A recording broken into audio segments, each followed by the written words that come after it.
রাধে রাধে বন্ধুরা, good morning. সবাই কেমন আছেন? কালকের বৃষ্টির পর নিশ্চয়ই খুব ভালো আছেন। কাদের কাদের ওখানে বৃষ্টি হলো? আমাদের বাড়ির এখানে বৃষ্টি হয়েছে, খুব হয়েছে। আর বৃষ্টির থেকেও বেশি ভয়ঙ্কর হয়েছে বাজ পড়া, যেটা আমি আর আমার মেয়ে খুব ভয় পাই।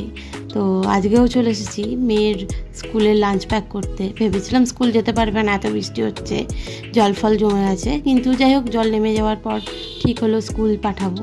তো করে দিয়েছিলাম আজকে গোল গোল আটার পরোটা, ওর ফেভারিট কালো জিরে দিয়ে আলু ভাজা, সাথে একটা শুকনো লঙ্কা দিয়েছি, কারণ ও চেয়েছে, একটু ঝাল খেতে শিখেছে আর কি। আর করেছিলাম একটু সুজি, ব্যাস, আর কিছু না, এইটুকুই দিয়েছি।